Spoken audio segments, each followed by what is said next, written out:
Olá, sejam todos muito bem-vindos a mais um programa do canal de Piracicaba. Eu sou o Rafael, estou aqui com a Juliana, estreando conosco, e eu gostaria de já te convidar a se inscrever no canal se você não é inscrito, curtir e compartilhar esse vídeo, porque hoje está sensacional. Um assunto de muito interesse para todos nós, piracicabano, uma personalidade extremamente importante para a nossa cidade, promotor de justiça do Gaema, doutor Ivan Carneiro. Tudo bem, doutor? Seja muito bem-vindo ao canal de Piracicaba. Obrigado, Juliano. Obrigado pelo convite. Um prazer estar aqui com vocês. Para nós é uma honra poder recebê-lo. Nós sabemos da agenda difícil e concorrida do senhor, e estar aqui conosco respondendo algumas perguntas e dúvidas do público é uma de grande importância para a gente. Para nós também, a gente tem a obrigação de prestar contas daquilo que a gente faz aí em prol do nosso meio ambiente. Doutor, antes da gente entrar nas perguntas mais quentes, o que levou o senhor para essa carreira e especificamente por que o Gaema? Olha, eu tenho duas faculdades, fiz ciências contábeis inicialmente, tinha algumas matérias de direito, me identificava muito com elas. Eu perceber que quais eram os ramos de atividade, né, do direito, eu percebi que eu tinha muita afinidade com aquilo. Já tenho um histórico social, já trabalhei em entidades de assistência social, já presidi uma delas e tal. Eu percebi que no Ministério Público, né, as atribuições do Ministério Público, mas também os poderes de requisição de informações que a gente pode buscar junto às autoridades e também junto à iniciativa privada, coincidia muito com aquilo que eu gostaria de trabalhar. E daí eu não tive dúvida já no início da faculdade que era a carreira do Ministério Público de promotor de justiça estadual que eu queria. Até então ainda não tinha aquele centro em meio ambiente, mas num trabalho em prol do povo, porque na verdade a atuação do Ministério Público, ela se dá também em questões individuais, como fiscal da lei, quando você tem um menor de idade, quando você tem alguém com deficiência, na questão de casamento, eh, guarda de filhos, né, pensão alimentícia de menores e tal, mas ela se dá também fortemente nos chamados direitos difusos e coletivos, que são aquelas ações coletivas que o Ministério Público atua como uma espécie de advogado da sociedade, de uma maneira imparcial, procede a uma investigação por meio de um inquérito civil, né, que é um procedimento apuratório, como é o inquérito policial na área criminal. Na área civil tem o procedimento, o inquérito civil. Na área criminal é um delegado de polícia quem preside, quem obtém as provas, e na área civil é o promotor de justiça. Funciona isso para meio ambiente, para habitação e urbanismo, para infância, juventude, para patrimônio público, enfim, para consumidor e muitas outras áreas desses direitos difusos. Então, ali eu já tinha a certeza que eu queria trabalhar preferencialmente com direitos difusos, mas no começo da carreira você é uma espécie de clínico geral, né? Você acaba atuando em todos os anos do direito, está em uma comarca pequena, você é o único promotor da cidade e vai ser acionado para toda e qualquer matéria, as que você tem atribuição, as que não tem também. A gente faz um atendimento ao público, né, que hoje menos, porque a defensoria também faz esse papel, mas era comum a gente atender 8, 10 pessoas por dia. O senhor está aqui em Piracicaba há quanto tempo? Eu estou desde 2000, já estou atuando aqui, agora em 1º de abril, né, parece mentira, porque esse dia é verdade, 1º de abril eu faço 25 anos de Piracicaba. Doutor, explica pra gente, assim, o senhor já fez essa introdução no comentário do senhor, mas qual é a atuação especificamente do Gaema? É um órgão de fiscalização? É um órgão de aplicação de sanções? Qual é a função real do Gaema? O GAEMA é um grupo de atuação especial de defesa do meio ambiente. Então, você trabalha concorrentemente, no sentido de cooperação, né, conjuntamente, seria a expressão mais adequada, com o promotor de justiça local, né? Todas as comarcas têm um promotor de justiça do meio ambiente que trata das questões de impacto local, que se restringe a um município, se restringe a 2, 3 municípios que compõem a comarca. Nós, do GAEMA, trabalho eu e a doutora Alexandra Faccioli Martins, nós atuamos perante 21 municípios com uma população aproximada de 1.500.000 habitantes. Então a gente trabalha com as grandes questões regionais que impactam para muito além de uma comarca, que é a questão, por exemplo, tratamento de esgoto, questão da queimada da palha, uma questão de uma hidrovia, como já tivemos, né, no caso da hidrovia, enfim, trabalhamos com resíduos sólidos, catadores, né, toda essa questão de logística reversa, de reciclagem, né, para dispensa aí do mínimo, só mesmo o rejeito, fazer um aproveitamento desse resíduo. tratamento de esgoto, qualidade de água para abastecimento público, qualidade da água bruta do rio, são questões que vão muito além. Não dá para você dividir por comarca, você tem que trabalhar por bacia hidrográfica. Então, o GAEMA ele atua por bacia hidrográfica com grandes propriedades rurais, buscando a restauração das margens, né, que são as denominadas áreas de preservação permanente, as APPs, bem como a reserva legal, que aqui no Sudeste 20% da propriedade rural deve ter reserva legal, deve ter ali um maciço florestal, somado esse maciço com a área de preservação permanente, tem que ter 20% por propriedade. O promotor local trabalha com as pequenas propriedades, a gente trabalha com propriedades maiores. Então, um fato curioso que eu não sabia, quando então essa divisão pela bacia hidrográfica seria pela PCJ? No caso nosso, né, o estado ele possui 22 UBRs, unidades regionais, né, de gerenciamento de recursos hídricos. A bacia PCJ é uma delas. Então, o GAEMA PCJ Piracicaba, e o nome PCJ vem justamente da bacia, Hum. né, ele atua num trecho da bacia, porque a bacia hidrográfica de Piracicaba é a segunda ou a terceira, mas se fosse um estado, seria a segunda ou terceira economia do país, né, só perdendo para São Paulo, para Grande São Paulo e para Grande Rio de Janeiro, Hã. né. E nesta região, você tem aí tinha 6.200.000 habitantes, podendo chegar a 7.400.000 agora para 2030, salvo engano. Uhum. Então, uma perspectiva de crescimento muito grande, uma região muito adensada populacionalmente, muito adensada do ponto de vista industrial, né? E por isso o Ministério Público opta por dividir, né, o GAEMA em dois trechos para a PCJ. GAEMA Campinas, que fica ali de Hortolândia, Nova Odessa, Hortolândia para cima, vai até a região de Jundiaí, inclusive as cabeceiras, né, do sistema Cantareira, região de Atibaia, que é um trecho ainda que ainda será implantado hoje, mais próximo de Campinas, são as cidades mais próximas, são 23, mas indo a quase 50 cidades a montante da nossa região, que é a região de Piracicaba. Então aqui a gente está com 21 municípios para fazer esse trabalho regional. Então essa bacia hidrográfica PCJ, no caso da atuação ministerial, né, paulista, ela é dividida em dois. Nossa, a demanda é grande, não, doutor? Bem grande. São casos A gente não tem complexos. certeza, não tinha conhecimento disso, a gente acha que imaginava que o senhor atuava só em Piracicaba. Não, na verdade, não. A gente não tem numericamente um volume estrondoso de processos como tem o promotor comum, né? O promotor comum no sentido de trabalhar com aspectos mais locais das cidades, né? Essa atuação especializada, no sentido de ampla, né, ela acaba, eh, um caso vira 3, 5, 10.000 laudas, eu tenho casos de 10.000 laudas no processo só. Uhum. Por quê? Porque são estudos complexos de várias áreas, a gente não é que a gente entenda de tudo, mas a gente é obrigado a conhecer, né, e trabalhar com engenheiros, com agrônomos, né, com Hum. químicos, com geólogos, com gestores ambientais de uma maneira geral, porque é uma atividade que vai muito além do jurídico, Hum. né. O jurídico ele sempre se refere a expressões técnico-científicas, que Uhum. você vai precisar de interagir com as universidades, com os órgãos ambientais, CETESB, Secretaria de Meio Ambiente, e com o nosso corpo técnico, que é bem pequeno, para você primeiro fazer um diagnóstico daquela situação e dentre as várias formas de combater um problema ou de solucionar, né, um problema, você tentar identificar aquela que seria mais viável do ponto de vista da agilidade, do ponto de vista da efetividade, né.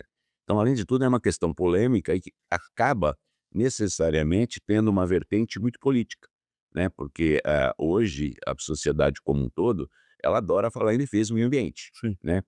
Os políticos, estou falando da política no bom sentido, né, da sociedade civil como um todo, o mundo empresarial, né. Hoje você tem, uma série de regras a serem cumpridas, o ESG, compliance, a importância. ESG, né, enfim, são diversas, vertentes. Uhum. Só que isso, infelizmente, é aquilo que a gente chama de greenwash, né, acaba sendo mais uma fake news, Uhum. ambiental do que na prática, né. Uhum. A prática você vê muitas dificuldades e muitas resistências no setor privado, mas por incrível que pareça também no setor público, que acaba de alguma forma sendo pressionado pelo setor privado. A gente não pode esquecer sendo bem realista, né, que você hoje, a política ela acaba sendo muito influenciada pela área econômica, e isso começa desde o financiamento de campanhas, Uhum. nas vários cargos políticos eletivos, enfim, nível estadual, municipal, federal, não difere muito uma da outra. Então você tem aí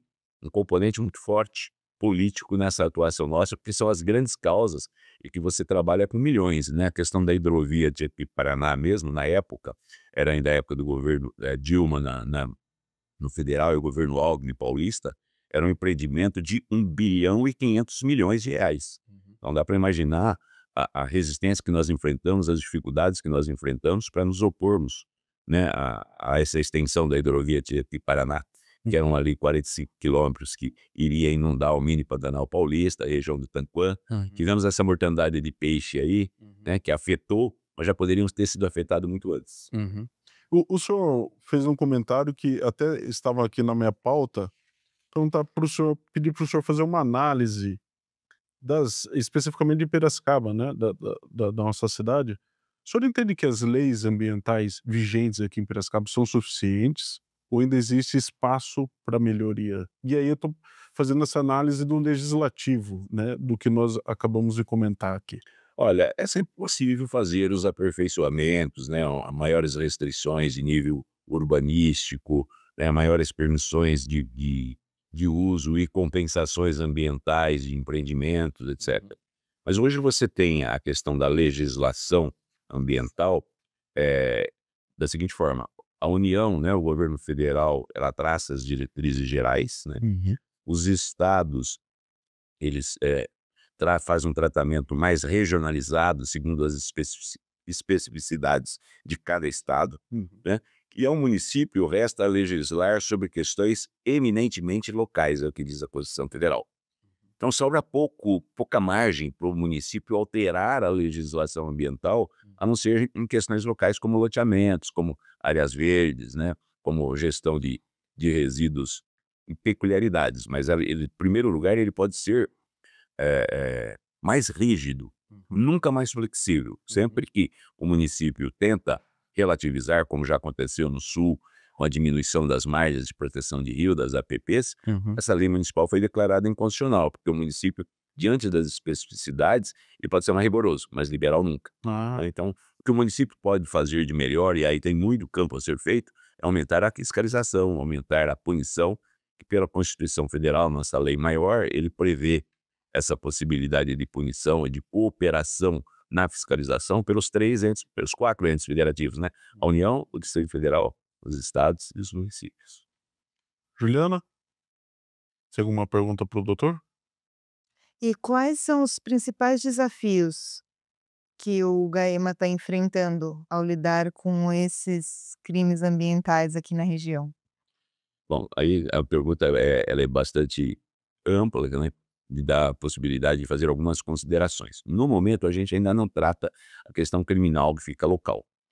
Houve uma alteração legislativa ainda não implantada, em um futuro não tão distante, também trabalharemos não só o aspecto civil, mas o aspecto criminal. Excepcionalmente, por exemplo, aí na questão da mortandade de peixes, que é um grande desafio, né? Foi um caso aí de repercussão internacional, que é um caso que eu estou conduzindo. Eu conduzir o doutor Alexandre depende de uma distribuição prévia aleatória. Não poderia ter sido ela, é o meu, mas, Uhum. né? Então eu tenho condições de dizer melhor até sobre isso.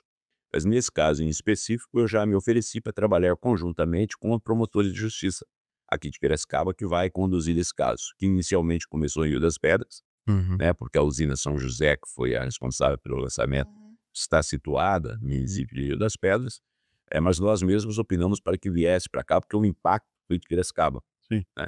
Até a Polícia Federal tentou eh, levar esse processo para lá, mas a decisão por hora ainda não definitiva, mas por hora que, como o impacto foi local, não é porque o Rio Piracicaba é federal que ele vai ser federal. Então ele está ainda sendo conduzido na Justiça Estadual e a gente assim espera.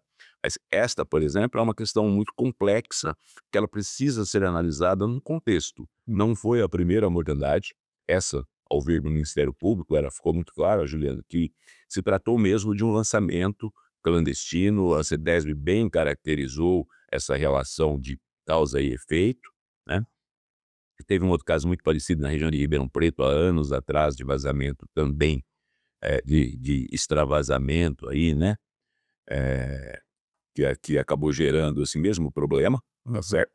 De usina também? De usina também, muito semelhante, Uhum. né? E a gente tem esse caso, inclusive, que foi um caso bastante volumoso, que houve a condenação da usina, enfim, e atingiu 100 quilômetros para baixo do Rio Turvo. Então, Aqui foi aproximadamente 70?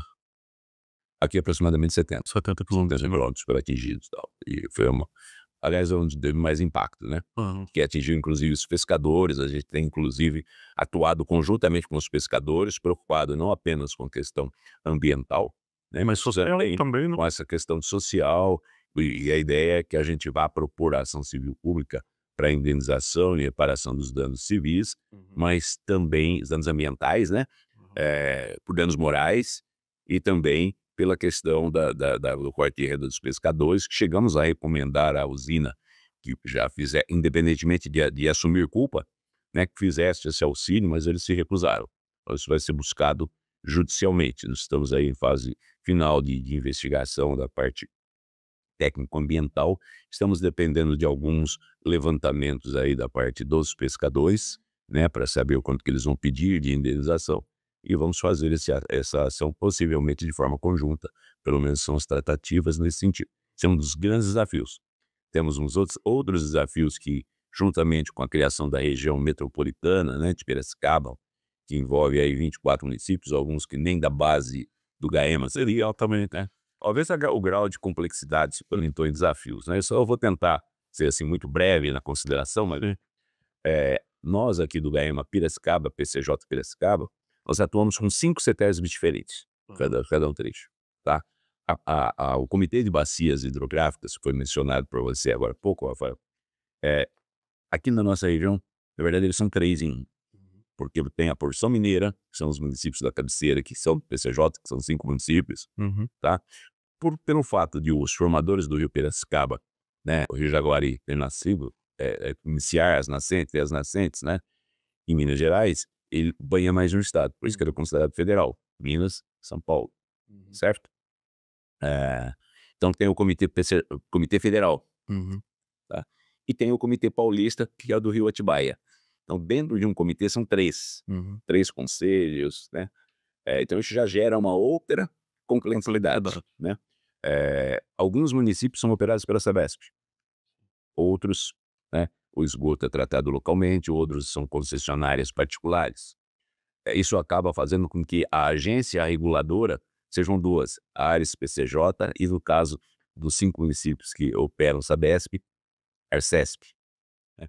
Então tudo isso gera uma sobreposição de interesses, de governanças interfederativas, que torna bastante complexa. Por exemplo, uma questão muito atual, né, que são as criações das URAIs, que são as unidades regionais de água e esgoto, que o governo do estado pretende tratar essas questões de uma forma regionalizada para ganhar ganho de escala, para ter ganho de escala, melhor dizendo, para ter mais diminuição de custos e mais agilidade, o que é bom, né? Mas aí você tem uma série de questões jurídicas, porque você se sobrepõe a uma governança metropolitana, você obriga municípios, praticamente obriga o prefeito, sem aprovação da Câmara, o que a gente não concorda, deveria passar pela Câmara, assinar um ofício dizendo que ele adere a essa unidade regional estadual. Nessa unidade regional estadual, pela lei federal, o governo do estado deveria ter responsabilidade, pela lei estadual ele não assume responsabilidade. Então, são questões bem complexas que envolvem nessa regionalização não só o abastecimento público, mas a qualidade da água bruta que gera o crescimento econômico. A água é a matriz da nossa economia, né? Então, se você não tem água de qualidade, você não tem matéria-prima, você não vai gerir, né, as indústrias, o processamento da matéria-prima, por exemplo, né? Qualidade do ar, né, que você tem dificuldades aqui da região do polo cerâmico, é uma outra dificuldade bem grande.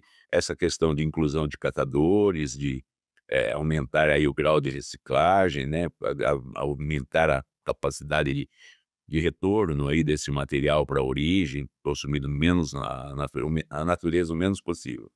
Então são muitas questões, teria trabalho para algumas gerações. Sim, sim. O senhor foi dando informações e minha cabeça foi começando a borbulhar, porque é muita coisa interessante mesmo. a partir da região metropolitana eu queria ter entrado mesmo, só que eu queria falar sobre esse grande desafio, chamar a atenção. Talvez o maior desafio que o Rio Piracicaba encontre, ele está antes de Piracicaba. Isso eu estou dizendo na qualidade e na quantidade de água que chega aqui no município. Perfeitamente, você está certinho, Rafael. Diagnóstico perfeito. Isso já vem das regras operativas do sistema Cantareira, né? O sistema Cantareira, na última renovação, a gente conseguiu, já havia o GAEMA operando, e a gente meio que catalisou aí os interesses da sociedade, agindo em conjunto com a sociedade e com os órgãos municipais, órgãos de gestão de recursos hídricos. Chegamos a entrar com uma ação civil pública que tramita na Justiça Federal desde a época. Nós estamos já com mais de 11 para 12 anos tramitando esta ação, para que seja garantido uma descarga, uma vazão mínima, não só para efeitos de abastecimento e permissão que essa região, em que emprestamos água aqui no sistema Cantareira, que está dentro da nossa bacia, para São Paulo. Grosso modo, de 14 milhões de habitantes, né, 9 acaba São Paulo e 5 para nós, indo para 7 milhões. Então, assim, grosso modo, você vê que vai mais água do sistema Cantareira para a capital do que fica para cá. Sim. Tá certo? E isso já é um sério comprometedor da capacidade de diluição do rio em relação à poluição. Em algumas épocas do ano, pode-se dizer que alguns corpos d'água da nossa bacia, incluindo o rio Piracicaba, é praticamente um esgoto a céu aberto. Sim. Né? Por quê? Porque ele tem pouca água e muita concentração de esgoto. Né? Então a gente tem discutido e tem avançado bastante nessa questão, com cada município acima de Piracicaba, a montante de Piracicaba, para que se implante, pelo menos nos grandes municípios, aquilo que a gente chama de tratamento terciário do esgoto, né? Um tratamento top, tratamento avançado, e vai fazer remoção de fósforo e nitrogênio, né, que são as causas da chamada eutrofização. Eutrofização por exemplo, ali na represa de Salto Grande, em Americana, tem épocas do ano e às vezes até anos a fios, você praticamente não enxerga a água, tamanho aquela lâmina de água-pés que ficam sob a água. Esse material ele se decompõe, ele fica tóxico, e ele também compete com o oxigênio que os peixes irão consumir. Então veja, você tem aí um sério problema, você tem uma redução de capacidade de captação de água para abastecimento público, você tem um problema de navegabilidade, né? Essa ilha da represa do Salto Grande, que já foi menina dos olhos dos americanenses, né? Área de muito turismo, hoje está praticamente abandonada nesse aspecto, nem os barcos estão conseguindo, e pescadores estão conseguindo navegar ali. Nós ingressamos com uma ação contra a CPFL, contra a própria CETESB, que autorizou um denominado vertimento, porque até então o que se fazia era a CETESB fazia a remoção dessa água-pé através do chamado Hydrotec Tractor, que é um trator que fazia a remoção, secagem na margem desse material, só que tinha um custo. E a CETESB pretendeu e está autorizada a fazer, infelizmente pela Justiça. Nós ganhamos a liminar aqui com o Dr. Maurício, da 2ª Vara da Fazenda Pública, mas a CETESB recorreu e reverteu isso, provisoriamente pelo menos, né, em nível de Tribunal de Justiça, por meio de um instrumento denominado agravo de instrumento. Então, hoje a CPFL está autorizada a fazer novos vertimentos, o que poderá comprometer a qualidade da água aqui no Rio do Porto, comprometer aí, provocar eventualmente até novas mortandades por si só, como se já não bastasse um esgoto tratamento muito deficitário que vem da região de Sumaré, que nós estamos executando aí uma multa de 15 milhões e pedindo inclusive a punição criminal do prefeito. Eu fiz uma representação ao procurador-geral, porque ficou 8 anos no poder e não adiantou esse tratamento de esgoto, não tomou as medidas cabíveis, embora tivesse um acordo judicial firmado com o Ministério Público.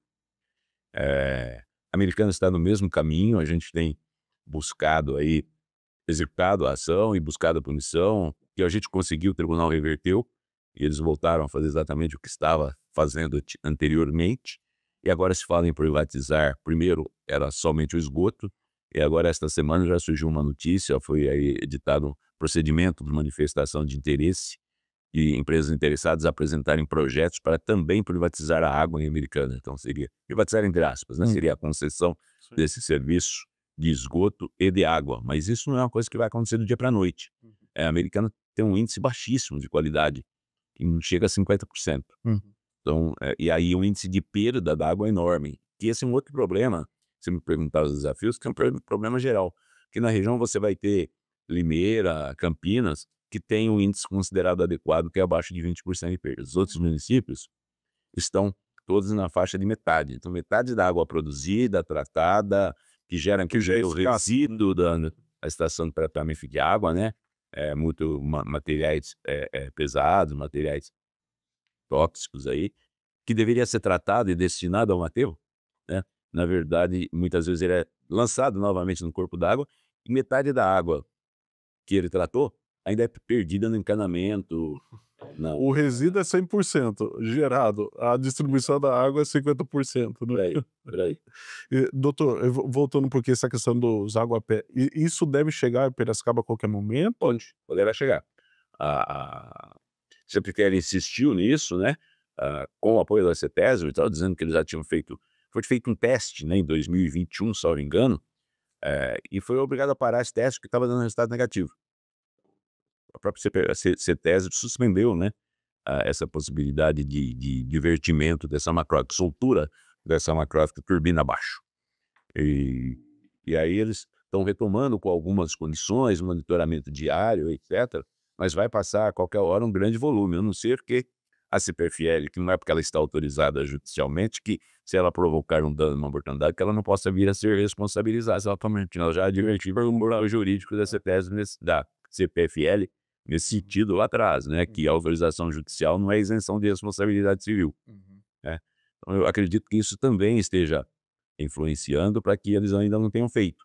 Porque neste momento você começa a ter um declínio, né, o período de estiagem, de seca, ele começa em abril. Em abril, maio já está... então, ou você faz isso no começo das águas, para outubro, novembro, ou fica muito temerário você fazer de agora em diante. Então, eu quero crer que esse ano não sairia mais. Né, que seria algo que, se a gente não conseguir reverter judicialmente, que nós continuamos nessa discussão, é um caso que a doutora Alexandra, inclusive, preside, eu fiz junto com ela, se a gente não conseguir fazer isso, certamente, em algum momento eles vão lançar mão, ou provavelmente, né, não vamos dizer certamente. Doutor, o senhor acha que nós, população, nós ainda não entendemos o papel fundamental protetivo que o GAEMA tem feito para a nossa cidade? Olha, a gente procura divulgar, procura atender, como estamos atendendo vocês aqui, sempre chamados, né? Mostrar esse trabalho, e temos buscado não só um trabalho repressivo, né? Essas ações, digamos que sendo um trabalho repressivo. Só que muito do que o GAEMA faz acaba não aparecendo, que são chamados acordos. Acordos extrajudiciais que não passam nem pelo judiciário. Quando a gente propõe uma ação e o acordo vem no transcorrer da ação, no trânsito da ação, aí você fala que é um acordo judicial. Mas quando o acordo é extrajudicial, ele é feito por meio de um TAC, termo de ajustamento de conduta, que é uma expressão que já ficou bastante popular, né, que é um acordo em que você prevê as condições e os tempos de cumprimento, de adequação do infrator à lei, né, sob pena de multa, caso haja atraso. Então a gente tem conseguido um número grande de TACs, de termos de ajustamento de conduta, de acordos, com um grau razoável de cumprimento, mas alguns a gente está executando. Eu executo aí cerca de uns 15 acordos não cumpridos desde 2010. Um número aproximado, não tem uma conta exata, mas seria algo próximo disso, assim como uma série de outras ações que a gente chama de ação de conhecimento, que é ação destinada a alguém seja poder público, seja particular, né, a se adequar aí via judicial, por sentença judicial. Eu perguntei isso porque, enquanto o senhor explica, assim, eu, de fato, eu também fiquei muito surpreso e impressionado com o papel do Ministério Público, do GAEMA, em proteger o meio ambiente da nossa região, né? Na verdade, o nosso trabalho, acho que você captou bem aquilo que eu tentei colocar. É um trabalho de articulação acima de tudo, né? Qual é o grande diferencial do Ministério Público que eu vejo? A lei, por enquanto, já tem parlamentares querendo mudar isso, mas, por enquanto, ela dá um poder de requisição ao Ministério Público. Então, quando eu oficio ao prefeito, oficio a uma empresa, não é, embora por educação ele diga solicito, na verdade é um requisito. É a mesma natureza de uma determinação judicial, cujo descumprimento pode gerar uma pena de 1 a 5 anos, tá. Então você tem o poder de investigar que outros órgãos não possuem, Uhum. tá certo? No momento em que você consegue não diria juntar, mas aglutinar, né, uma série de provas aí e tal, você arredonda deixando claro a irregularidade, né. E você se dispõe a negociar, a dar um prazo, né, põe todo mundo na mesma mesa. Eu acho que o grande diferencial do Ministério Público é esse, já que você tem esse poder de requisição de marcar reunião, você chama todas as prefeituras envolvidas, todos os órgãos do estado envolvido, todas as empresas envolvidas e: "Olha, vamos discutir". A gente costuma brincar que a gente faz quase que 2, 3 audiências públicas por semana, tamanho o número de pessoas que a gente acaba chamando para essas conversas, que são conversas de articulação, porque você pede, você documenta, mas até certa altura, porque depois os ofícios começam a ficar meio repetitivos, meio confusos, não é cumprido, aí você força dali, a pessoa ganhou um tempo de 90, 120 dias, e as coisas não andaram. Então, feita essa primeira rodada de informações, que é importante para você ter um desenho do nível de irregularidade e de como solucioná-la, a gente vai partir para as negociações. E quando as negociações falham, não nos resta outra alternativa propormos a ação civil pública, que são ações complexas por natureza, que vão passar pela mão de várias instâncias judiciais. Nem sempre o juiz, o desembargador, o ministro vai pensar igual, né? Então isso justifica o porquê, explica, né? Não diria justifica, mas explica o porquê as decisões judiciais mudam tanto. Na primeira instância ela vem de um jeito, segundo grau você perde, no terceiro você reganha, né? Você consegue recuperar uma parte daquilo que você tinha ganho numa primeira ação, mas ao contrário do que a população pensa, dificilmente você vai levar, né, levar para a sociedade, em vista da sociedade, 100% que você queria. Então é muito mais provável que num acordo as pessoas cumpram, porque não é enfiado goela abaixo. Uhum. Ela não queria o acordo, mas Sim. ela queria continuar infracionando, mas ela sabe que está errada e ela admite fazer num prazo X e de uma forma Y. Uhum. Perfeito? Se vier por sentença, meio que goela abaixo, ela vai resistir muito mais do que aquele acordo que ela acabou sendo. Ela pode se programar para Não é prioridade do Ministério Público, e aí eu faço de uma maneira geral, não só do DAEMA, judicializar as questões, porque tem toda essa problemática de entendimentos diversos, a justiça está sobrecarregada, né, então não é o melhor caminho para se solucionar. Aliás, no direito como um todo hoje, o caminho é muito mais o compliance, a arbitragem, né, a conciliação, do que a judicialização, aí, a ideia do contencioso, né, do discutir, do brigar, entre aspas, judicialmente. Doutor, eu não posso encerrar, esse bate-papo sem falar um pouquinho mais sobre a mortandade de peixe, que feriu muito o orgulho do piracicabano, né. Como anda o processo em relação à usina responsável pelo derramamento dos resíduos? Perfeito.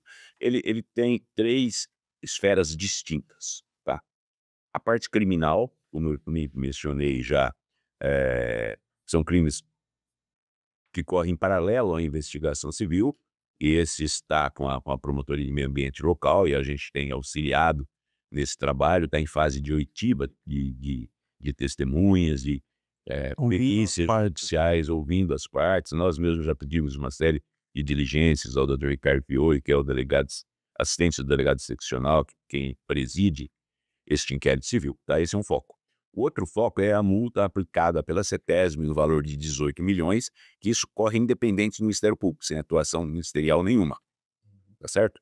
E o terceiro foco, que é talvez o que mais interesse, que é a reparação dos danos, o repovoamento do rio, né, até a indenização pelos danos morais que sofremos, as atividades turísticas que deixaram de ser efetuadas, etc., que tem essa repercussão regional, e esse está a cargo do GAEMA, e que por distribuição, por sorteio, sou eu quem presido. Então a gente tem colhido aí uma série de informações de perícia da CETESB, estivemos no local 2 vezes, uma delas eu estive presencialmente, junto com o nosso corpo técnico, junto com a CETESB, eu, a doutora Alexandra, uma outra, só os corpos técnicos, fizemos perícia nos tanques, inclusive, indícios de que realmente esses tanques extravasaram existem, coleta de material, como extravasamento e contaminação do solo próximo, também foi constatado, né? Então, a gente entende que a prova está suficiente. A discussão agora ela passa pela quantificação do dano, e essa é uma discussão bastante complexa, embora a usina negue até de forma contraditória a própria autoria, porque hora diz que vazou pouquinho e hora diz que não vazou nada. Se não tivesse vazado nada, não teria acontecido esse acidente. Eles não, mas é a qualidade do rio, até tiveram N outras mortandades, principalmente anterior, e realmente teve, e não foi a última. Eu sempre digo isso, por exemplo, por mais que a gente lute, a gente tenha articulado com vários órgãos, né? Temos inclusive uma reunião, acho que amanhã ou depois, com as agências CETESBs, para como ter um monitoramento automático online instalado em breve, né? Temos feito esse trabalho com a defesa, com a sociedade civil, inclusive, de fazer aí excursões, né? Excursões entre aspas, aí, fazendo expedições, né? Pelo rio com boleta de material, com amostragem 4 vezes por ano, nas várias estações do ano, etc. É um material que eles estão fazendo por iniciativa própria, um trabalho que a gente considera bastante importante, uma participação da sociedade civil, e que irá nos municiar também, né, para esse trabalho de melhora do rio, que não envolve apenas esta mortandade e a questão da usina, onde nós trabalharemos não só preocupados com a restauração do dano, né, com o dano moral, mas inclusive com o prejuízo dos pescadores que estão aí vivendo no meio das básicas do município, e a gente sabe que não é só cesta básica, você tem conta escolar para pagar, você tem CPFL, você tem uma série de outras coisas. Remédio para tomar. E que o seguro-defeso demorou para entrar em vigor, porque tem período, e também não cobra exatamente todo esse prejuízo, né? O governo do estado também chegou a liberar algum valor, mas que foi suficiente. E esse levantamento está sendo feito pelos advogados dos pescadores. Nós aguardamos também esse levantamento para a propositura de uma ação civil pública, possivelmente em conjunto, né, com a Associação de Pescadores, onde o Ministério Público e a associação vão estar pedindo todas essas reparações. A usina continua em operação? Até onde a gente conhece recentemente, eu chequei, não, mas não foi nem por ação judicial que nós ainda não propusemos. Foi por uma ação administrativa da própria CETESB, que suspendeu a licença por descumprimento das condições anteriormente concedidas na licença. Se ela voltar a operar hoje, ela está sujeita à prática de um crime, que é o funcionamento sem licença ou autorização da autoridade competente. Doutor, eu não sei nem se essa pergunta deveria ser feita para o senhor ou para a CETESB, mas a usina ela é instalada à margem, quase que em cima do Ribeirão Tijuco Preto, é isso, né? Como isso? Como libera isso, doutor? Ela é uma usina antiga, eu não tenho certeza do ano, mas talvez 1949, não vou afirmar agora. Aham. Tá, mas era de uma época em que o Código Florestal, até recentemente vigente, hoje é um outro de 2012, mas ele era de 65. Então, Aquela margem da APP não existia. na época ela não existia Aham, da forma como está hoje. aham. Entendi. Essa é uma das questões. Agora, isso também não permite que ela se amplie atualmente, né, para ultrapassar aquilo que já estava consolidado na época. Mas as condições, inclusive, de suspensão da licença de operação foram por outros aspectos, de lançamento de vinhoto em canavial sem autorização, construções Vários aspectos. por outros aspectos. Não foi pela mortandade em si. A mortandade chamou a atenção, a CETESB fez aí uma força-tarefa, inclusive com técnicos de outras regiões, tal, fizeram, até onde eu sei, fizeram um pente fino, né, para fazer essas investigações, estão atuando também firmemente. A multa aplicada de 18 milhões, a usina recorreu e está sendo indeferido também, enfim. Aí, provavelmente a fase seguinte é a execução desse valor, e uma das condições, inclusive, aliás, uma das penalidades aplicadas é o repovoamento do rio com a aprovação prévia de um projeto. Eu até aproveito para lembrar aí, né, aos nossos telespectadores que não é aconselhável, por mais boa intenção que se tenha, né, como se cogita aí por vezes na sociedade, a soltura de peixes, né, porque você tem que fazer isso de uma forma muito planejada, sob pena de você soltar espécies aí Sim. que vão acabar contaminando, né, que vão acabar aí prejudicando as espécies nativas. O habitat. Exato. Nós, no começo do ano, nós realizamos do canal de Piracicaba uma corrida com o tema Salve o Nosso Rio. E aí cogitamos a ideia de colocar espécies de peixe lá dentro e a gente foi desaconselhado dessa ideia porque não é um processo tão simples, né? Não, depende de uma aprovação prévia, né, e tem os predadores, a expressão que tinha fugido, né, tem peixes predadores como o tucunaré, por exemplo. Ele não é um peixe nativo daqui, ele Se pode coloca, acabar, isso ia ser exótico. se coloca lá. Então isso não daria certo, sem contar que você tem épocas corretas do ano. Se você fizer soltura de peixe numa época de estiagem, com alto grau de concentração em razão do pouco volume d'água, esse alevino não vai resistir também. Uhum. Então tem uma série de questões técnicas aí que precisam ser levadas em consideração. Então a boa vontade é digna de elogios, né, é digna de elogios, mas não é bem assim que as coisas devem ser procedidas.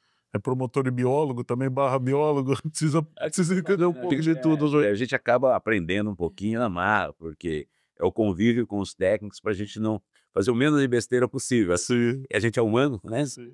A gente pode errar, mas a ideia é sempre se aconselhar. Isso também dá um trabalho enorme, você estudar dentre as várias alternativas qual seria a que vai trazer melhor custo-benefício.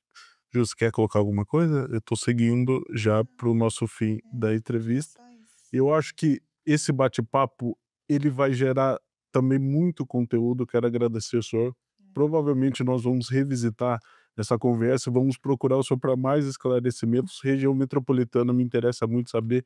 Eu vejo que aqui hoje você já atua em 21 cidades, chega à região metropolitana com mais 24, 25 cidades, como que fica isso? Mas eu vou respeitar também o nosso tempo aqui, isso fica para um segundo momento, doutor, se o senhor De vocês, permitir. claro, estou à disposição. Eu quero agradecer a presença do senhor, se o senhor quiser fazer alguma consideração, o espaço está aberto.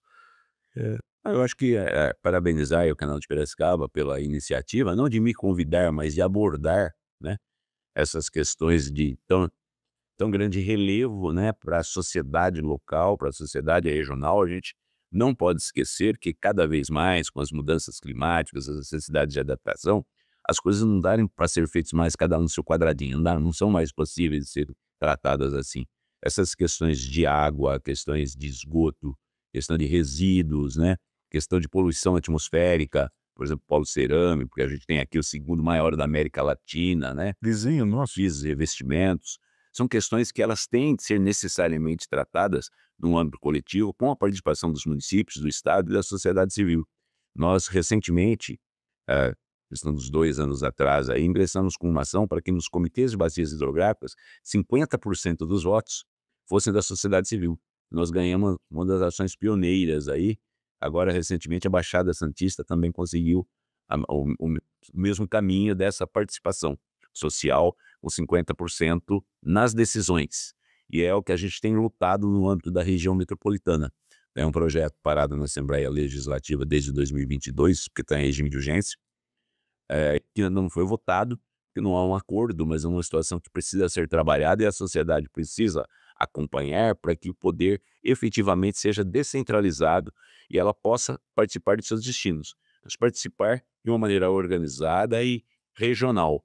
Então, o grande desafio hoje nessas questões ambientais e tal, que ela deixou de ser local, deixou até de ser regional e nacional, ela passa a ser internacional com as mudanças climáticas e tudo mais, né?